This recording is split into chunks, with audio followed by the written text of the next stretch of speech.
Ethan had learned many rules since coming to the royal palace, but one rule stood above all others: never speak casually about the Queen in the great Star Empire. The Queen was more than a ruler. She was power, order, and fear in living form. Her word could move fleets across the galaxy. Her silence could make nobles tremble. Even the strongest generals lowered their eyes when she entered a room. People did not joke about her. They did not gossip about her. They did not even say her name unless they had a reason. Ethan knew this very well. He was only a human translator, one of the many small workers hidden inside the palace walls. His job was simple. He helped the Royal Archive understand old human records, military notes, and language patterns from Earth and its colonies. It was not an important job, but it was enough to keep him close to the center of power, too close. Sometimes, that day had been long and heavy. The palace had hosted a high court meeting, and Ethan had spent hours standing near the side chamber, translating records for silent officers who barely looked at him. The air had felt tense. Several admirals had argued over border conflicts. Noble houses had pushed for stronger military action. Through it all, the Queen had sat on her throne in complete control. She had spoken very little. She did not need to say much. Every word from her carried weight. Ethan had only seen her clearly once during the meeting, when she turned her head slightly to hear a report from one of the fleet commanders. For one short moment, the light from the crystal dome had touched. Her face, her expression had remained calm, unreadable, almost cold. But she had looked beautiful, not in a soft or simple way. She looked like something carved from moonlight and steel, distant, powerful, impossible to ignore. Hours later, the meeting was over, but Ethan still felt tired from the pressure of it. He carried a small stack of data slates through a quiet, golden hallway near the royal library. This part of the palace was usually still at this hour. The tall walls glowed with soft blue lines. The floor shone like dark glass. Outside the long windows, stars burned in the black sky. For the first time all day, Ethan was alone. He let out a slow breath and adjusted the slates in his arms. His mind drifted back to the court chamber, to the silence, to the Queen on her throne. Then, without thinking, with his voice barely above a whisper, he said to himself, "The Queen is beautiful." The words left his mouth before his brain could stop them, and then the hallway went completely silent. Ethan froze. He did not move. He did not breathe. A cold feeling ran through his body. He was no longer alone. A voice, calm and sharp, spoke from directly behind him. "That is a dangerous thing to say out loud, human." Ethan's blood turned to ice. The data slates nearly slipped from his hands. For one terrible second, he thought he might faint right there in the hallway. Slowly, very slowly, he turned around. She was standing behind him. The Queen, not a guard, not an officer, not a servant sent to call him. The Queen herself. Her dark royal robes flowed to the floor like liquid shadow. Silver lines moved softly across the fabric, glowing with the mark of the empire. A thin crown of pale metal rested on her head, simple but powerful. Her face was calm, unreadable, and far too close. Ethan stared at her in horror. He wanted to apologize. He wanted to explain. He wanted to say that he had meant no disrespect, no insult, no foolishness, but his mouth refused to work.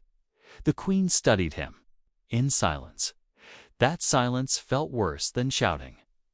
Ethan lowered his eyes at once. His heart hammered so hard that it hurt. He had broken the rule, the most important rule. In the palace, one careless sentence could ruin a life. A human life mattered even less. He had seen workers removed for smaller mistakes. He had heard stories about nobles destroyed by a single wrong word in court. What would happen to him now?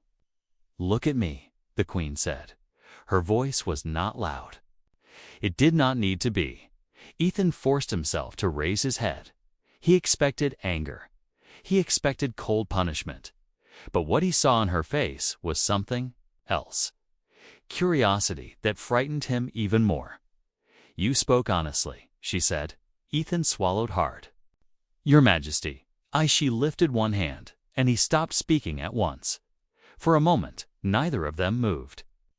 The hallway lights reflected softly in the polished floor. Somewhere far away in the palace, a low bell sounded the evening hour. Then, the Queen stepped closer. Ethan's pulse jumped. He could feel the pressure of her presence now. It's heavy and impossible to escape.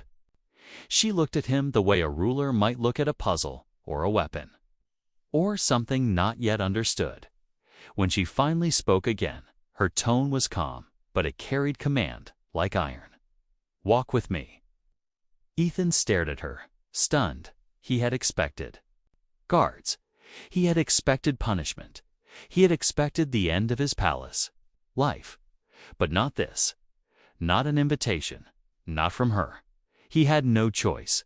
With shaking hands and a dry throat, Ethan gave a small nod, and then, under the silent stars beyond the quiet palace glass, the human who had whispered one foolish truth began walking beside the most powerful woman in the empire. He did not know where she was taking him. He only knew that his life had just changed. When Ethan took his first step beside the Queen, the palace felt different. The same halls were there, the same shining floors, the same tall windows opening to a sea of stars. But now every sound seemed louder, every shadow deeper, every breath harder to take. He walked half a step behind her, afraid to come too close, afraid to fall too far back. His hands were still tight around the data slates. He did not even know why he still held them. His mind was too full of fear to think clearly. The Queen moved through the hallway with perfect calm. Her robes slid behind her like dark water. She did not look back to check if he was following. She already knew he would. 2 royal guards stood at the next archway. Both lowered their heads the moment they saw her. But when they noticed Ethan walking with her, their eyes changed. For 1 second, surprise broke through their training. Ethan felt their stare like heat on his skin. What were they thinking? Why? Is a human with the Queen? What did he do? He wished he knew the answer himself. At last, the Queen turned into a quieter passage, smaller than the main royal halls. The golden light here was softer. The walls held old metal carvings of stars, ships, and ancient battles. This part of the palace felt older, more private. She finally spoke without looking at him. Do humans often speak their thoughts so carelessly? Ethan nearly stumbled. He opened his mouth, then closed it. He had to answer carefully. Every word mattered now. "Sometimes, Your Majesty," he said, "but not always.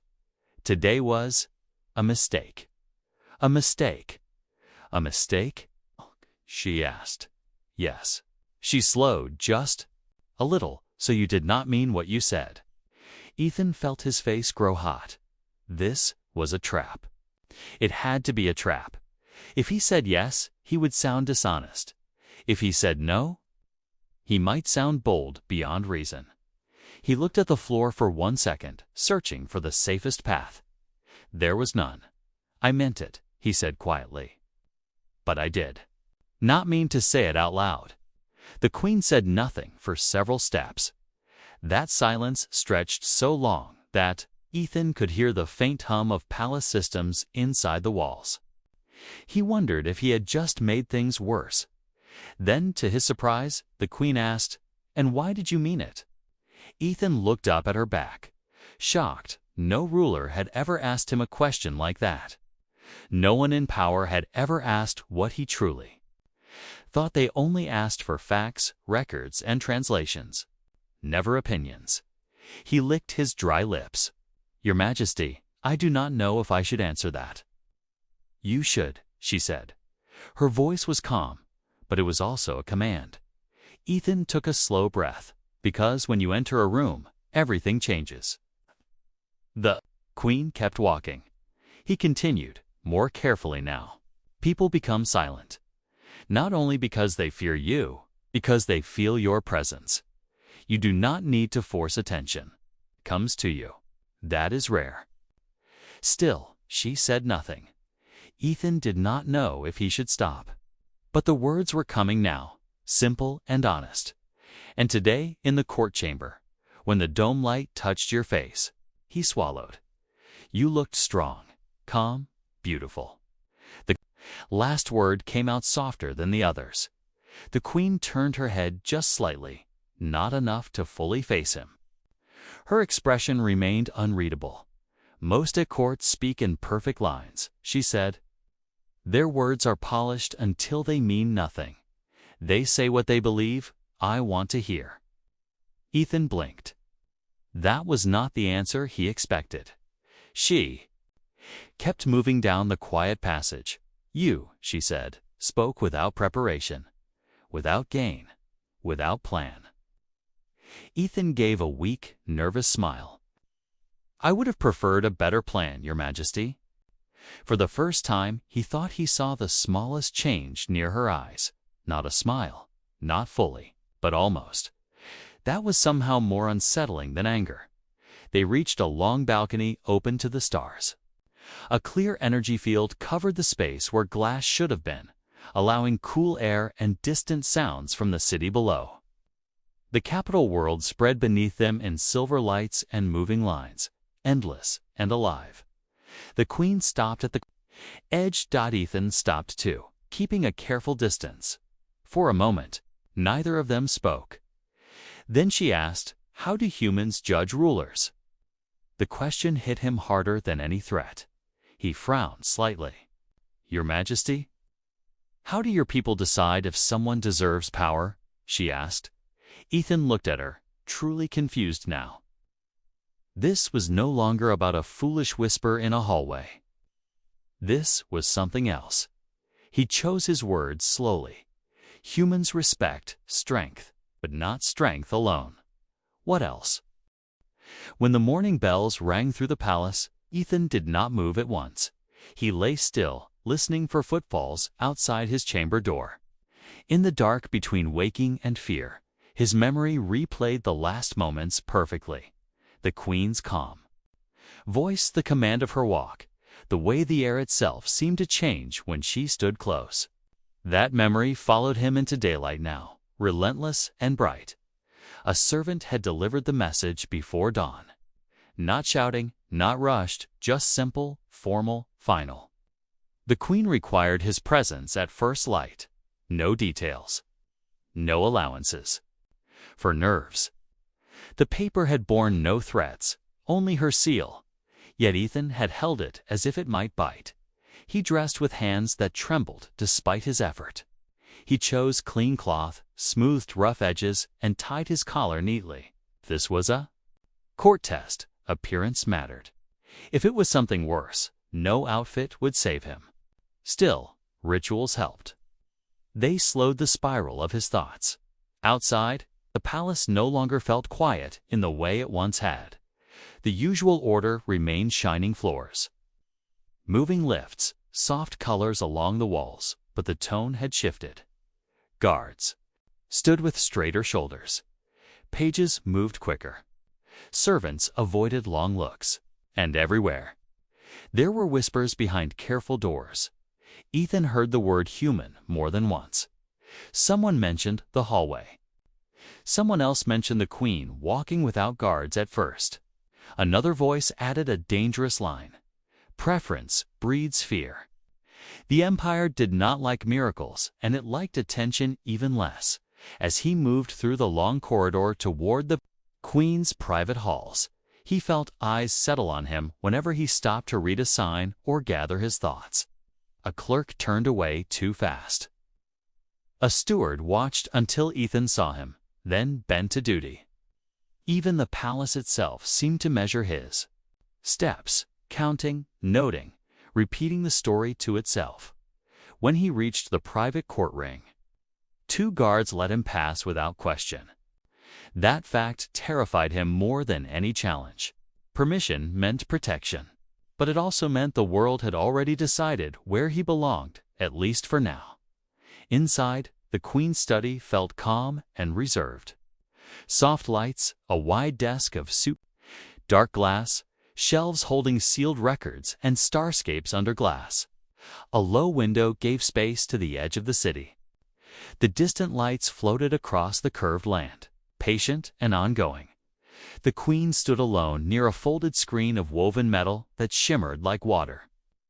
She did not wear the full crown today, only a simple band that caught the light. Her posture held the same hard grace, as though even rest was done by design. When she looked at him, her gaze carried no warmth on the surface. Yet it did not cut with hate either. It probed. "You came early," she said. Double quotes, "Yes, Your Majesty," Ethan replied. His voice felt thin at first, but he steadied it.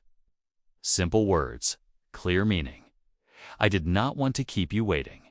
This is wise." She motioned toward a low seat, not a command that promised punishment, nor a welcome that promised anything easy. A duty, rather. A place expected of him. Ethan sat carefully, placing his slates beside him. His fingers felt cold. For a moment, the room contained only silence and the soft breathing of climate systems. Outside, somewhere far away, a commercial bell sounded. Inside, time seemed to wait. The Queen finally moved. She lifted a single thin slate and held it between her hands as if weight could teach truth. "You have attention now," she said. "Attention is dangerous." Ethan swallowed. "I did not ask for it, I know." There was no softness in her tone, but no sharp mockery either. She set the slate down with quiet control. Still, she continued. "You live inside a place where people believe only royalty should shape the future. Others are meant to obey or vanish. You must understand that walking near a throne can make enemies even before you speak again." A knot tightened in Ethan's chest. He had pictured many outcomes. None had included open warning before the danger fully arrived. He forced himself to meet her eyes. "Then tell me what you want from me, Your Majesty." The Queen looked at him longer this time. Her lips stayed still. Her thoughts moved behind her face, calm, heavy, deliberate. "When you spoke yesterday, Shtez, you answered without fear of reward. That matters to me more than you realize." Ethan blinked.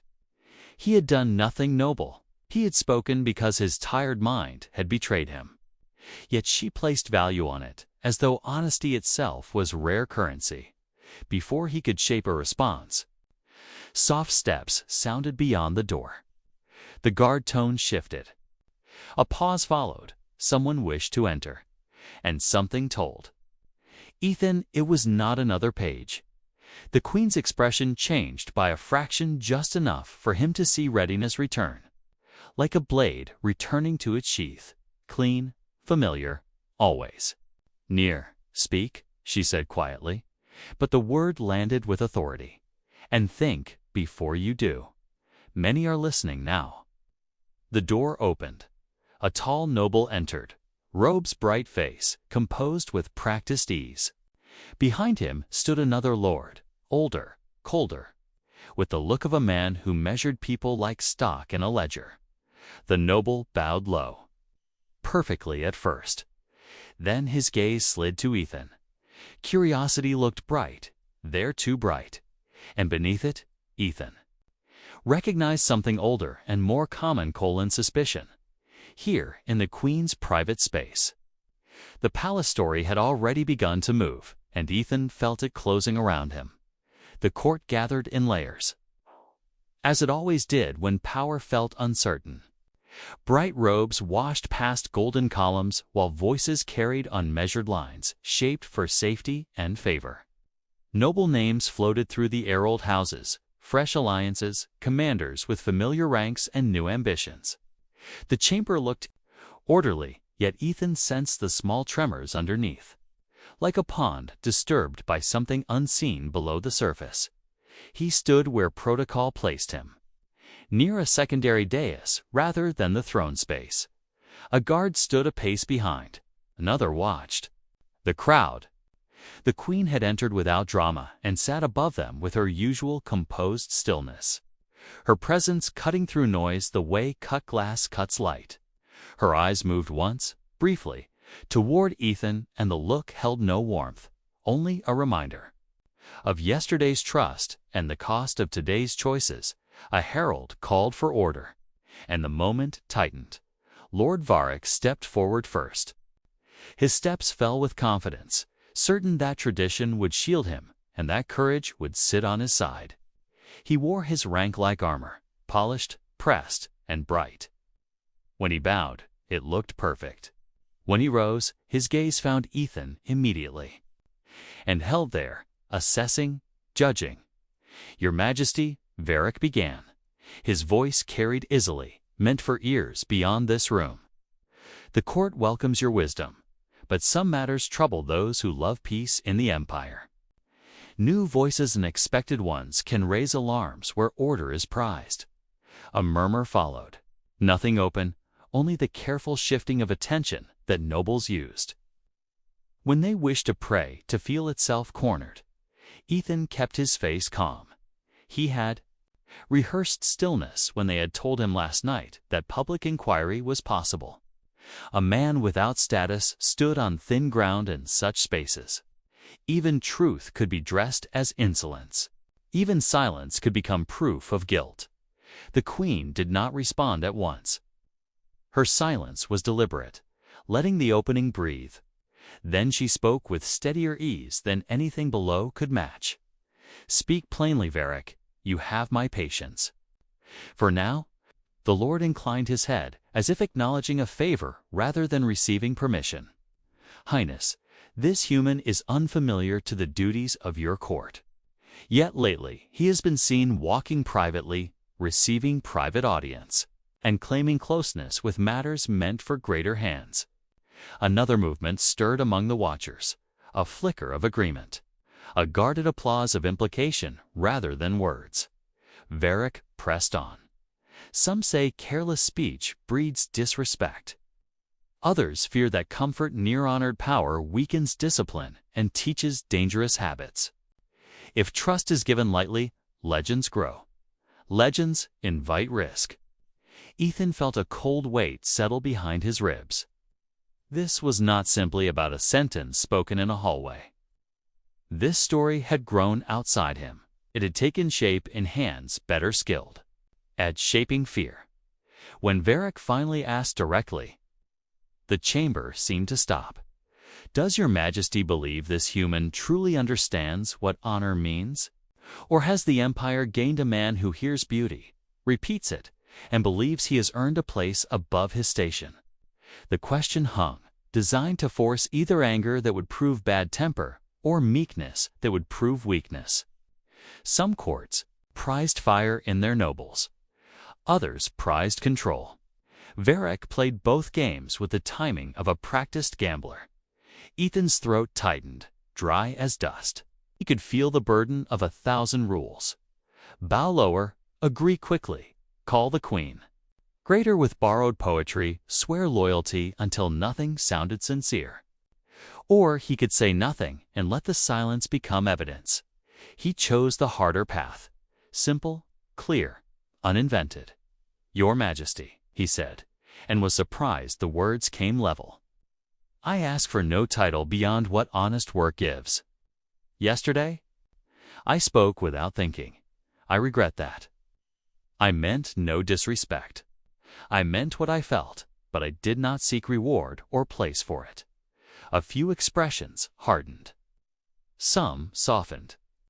Most held tightly to watchfulness, waiting for the queen's reaction rather than trusting their own. Varric's mouth tightened. Feeling is not law, human, and law protects empires. Ethan met the Lord's eyes briefly. He did not pretend. To strength he did not carry. He only refused to break before an audience that expected trembling. The palace night landed without softness. Outside, the city glowed steady under a thin veil of moving clouds. But inside the Queen's corridors, the light fell colder, controlled, turning familiar paths into roots of caution. Ethan moved through. Quieter chambers with escort that stayed discreet. 2 guards with practiced steps too close to be casual, yet too normal to invite questions. The woman guiding him carried no lantern her command, alone lit doors and lifted barriers. Triggers responding to presence rather than touch. When they reached the Queen's inner rooms, the air changed. It felt denser here, as if walls had learned to keep secrets. The study had been rearranged. Screens stood angled, panels were darkened on purpose, and a narrow table held a spread of security cards beside a sealed case of older military logs. The Queen was not seated on ceremonial cushions. She stood near the strategic display, eyes fixed on glowing arcs of star routes, troop posts, and bright markers that pulsed with recent activity. Ethan stopped at the threshold. Even now, after days of walking beside her and watching the court tighten around them, his body reacted to her proximity. Respect tightened into fear, and fear softened into something harder to name, a stubborn belief that truth, once spoken, had some value even in places built on control. "Close the door," she said. The guard at the latch obeyed. The thick sound felt like a closing world. Ethan waited for questions about politics, about speech, about yesterday's hearing. Instead, she spoke first about survival. "You are not safe," she told him. "Not because I am angry, and not because you were foolish. Because attention makes you into a symbol, while shadows gather around power." She tapped the table, and one display brightened. It showed movements small at first, then patterned. Late meeting notes, coded shifts in guard rotations. A supply transfer booked under ordinary cloth contracts. Beneath it, another signal pulsed, marked only by an unfamiliar signature. The signature kept returning whenever fleets adjusted distance from royal channels. Ethan leaned closer. His reading came slower than trained officers, but his mind traced human habits in the numbers too many normal choices made in places where normal rarely mattered. "This looks staged," he said, and felt the weight of his own certainty. "Like someone is making the palace believe nothing is wrong." "Yes," the Queen said. "And while open hands fight for seats, closed hands prepare for blood." She turned slightly, and for one heartbeat, the mask loosened. Not into softness, never. That but into something worn down by carrying heavy nights. "For my entire reign, I have watched fear rise when rulers change their tone. Men who love silence call it tradition. Men who love war call it weakness." Ethan swallowed. "Lord Varric, among others." Her voice tightened, controlled. "Again, he has allies inside the command clusters, inside certain house watchers, inside escort lines that answer only to the old codes. He believes the empire must rule by force, and that mercy invites collapse." A bitter thought stirred in Ethan. Mercy had once brought him humiliation. Now it was being used to measure whether the throne itself deserved to stand. "What do you want me to do?" he asked, because standing silent felt wrong even when silence might be safer. The Queen looked into his face with steady resolve. "You noticed patterns before others did. In words, in small breaks of routine. I need that skill now. I need your memory, your human sense for what people pretend, and your ability to call facts as you see them." A cold knot tightened in his stomach. "If I fail, you will not be alone," she said. And then, sharper, as if forcing herself to be honest, "But if you are caught in the wrong moment, you will not live long. Do you understand that risk?" Ethan drew one breath, letting fear meet truth. He remembered the corridor, the voice. Behind him, the sudden brightness of being seen by someone no one could outrun. He could still step back.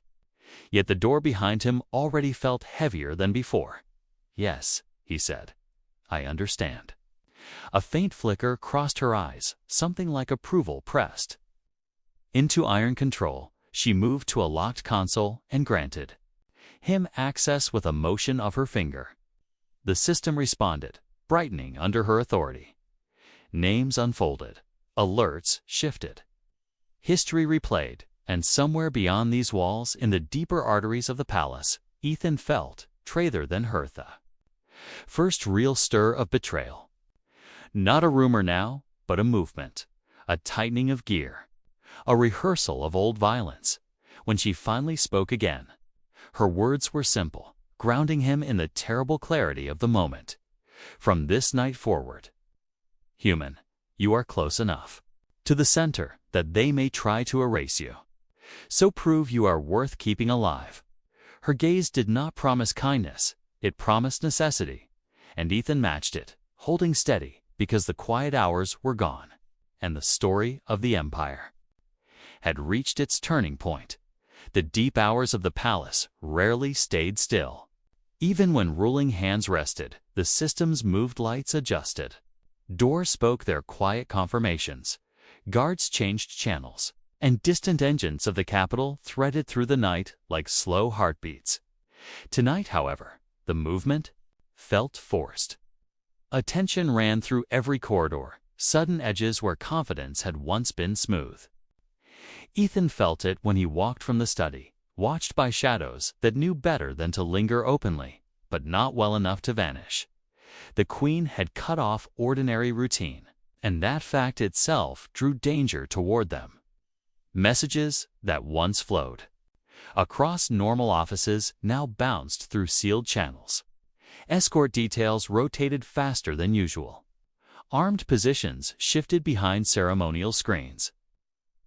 At a certain late stretch, Ethan noticed that 2 familiar guards were replaced without public announcement, replaced by faces he could not match to yesterday. When he asked a commander quietly, the man answered with a flat slide of his eyes and a single word: security. The word used to calm people. Tonight, it only tightened the air in the narrow archive loop. Ethan did the one thing he could: still control. He traced older records with steady hands, pulling threads of human history alongside empire law, looking for places where language, titles, and reporting had been altered before rebellion became real. Human patterns had taught him that fear always left marks. Missing steps, late corrections, names that people stopped saying aloud. In the palace, closed mouths still made noise when records were stitched. The soft chime of his access pulsed again.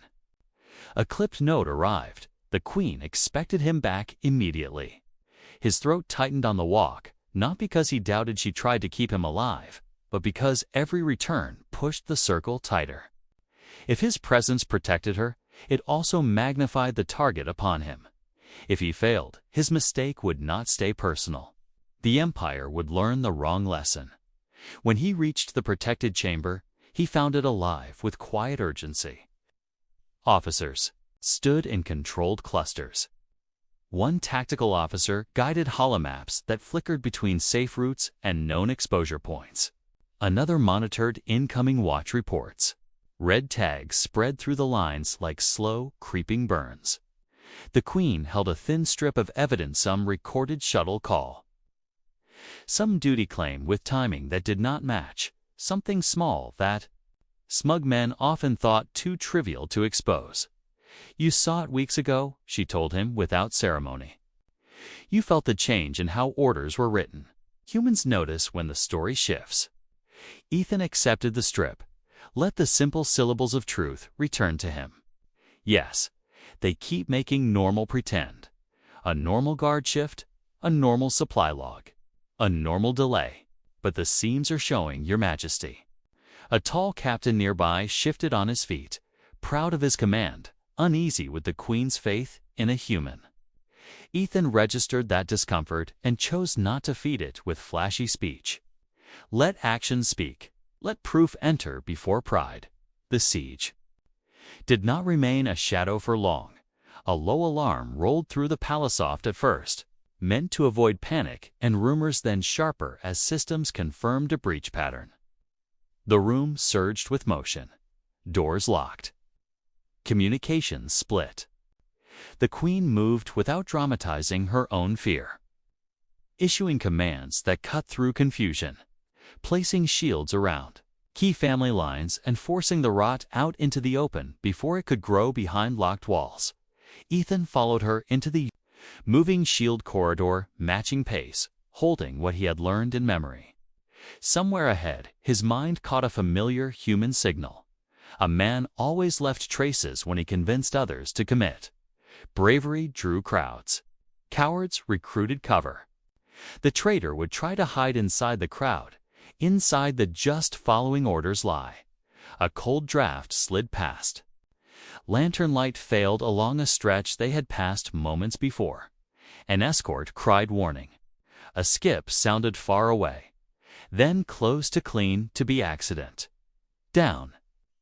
An officer shouted, and the Queen moved with practiced obedience, not dramatized. Only effective. Ethan moved too, angling toward the least protected flank, because he knew how attackers favored the person nearest the high seat. His hand caught a fallen badge, saw the encoded call pattern, an old system. Trusted ones still active, still carried by hands that wore noble cloth. This was the labor he understood. The slow work of seeing details others dismissed. When guards surged forward and returned with captives, Ethan watched faces, measured timing of fear and defiance, matched the badge signal to the prisoner's unit marker. He pointed without theater. That one, he carries their thread. His story breaks. On the third entry, morning came the way it often did, even after disaster. Pale light finding cracks through drawn shades. Lantern flames fading into common glow. The last rush of night surrendering to routine. In the outer wings of the palace, people moved again, with heads low, performing familiar tasks while their minds replayed the sounds of the battle shouts that should not have touched marble. The throne remained above them, and the air, though tense. His body felt heavier now, marked by little bruises, by the strain of watching chaos close around calm, by the aftertaste of fear that refused to vanish completely into public records where they could no longer hide inside proud titles. He had watched the Queen move like iron, clothed and clothed when people trembled, decisive when hesitation might invite ruin. Under the work of proof, command had been secured, route access closed, the rebel cell broken into parts too small to rise again soon. Lord Varric's name surfaced with others. His schemes, once carried like treasured secrets, now exposed under daylight for clerks too. The Empire would remember this night, if it remembered anything at all, as the time when a palace story refused to become legend untested. The Queen appeared when the court finally summoned itself. Not rushed, not undone. Her garments bore no signs of panic, only precise order. Her face remained controlled, though the strain showed in the edges finer lines beside her mouth. A slight dullness around her eyes, a tired steadiness that suggested she had paid dearly to hold her people together. When she stepped toward the dais, the assembly drew itself into shape, uncertain at first, then guided back toward the shape of lawful order. Ethan was directed to stand where he had stood before. But the meaning of that place had changed. Eyes no longer fixed on him solely to mock or hunt. Many stared now with bewilderment, respect, and the unwilling discomfort of seeing old beliefs cracked. A few lowered their gaze before he met it, as if shame had learned to travel without command. The Queen waited until the last rustle died. Her voice carried without force, yet it reached every corner. Last night, fear tried to own this empire. Again, she said. It moved in familiar clothes, under old arguments, beneath promises of safety. Yet an empire becomes small when its leaders protect only themselves. A pause followed, not for drama, but to let weight settle. Truth was spoken plainly, she continued, sometimes by accident, sometimes by necessity. It does not always sound perfect. It does not always arrive dressed for ceremony, but it remains harder to break than convenient lies. Her gaze moved to Ethan, and this time it carried something. Direct an acknowledgement that landed without promise of softness, yet brighter than mere tolerance. This human did not chase a throne. He did not trade, did not bribe, did not weave glory around his name. He matched facts to duty and stood. When it mattered, without that, you might have woken to ashes instead of mourning. A few murmurs rose quick, uncertain, then quieted when she lifted her hand. Ethan felt his throat tighten.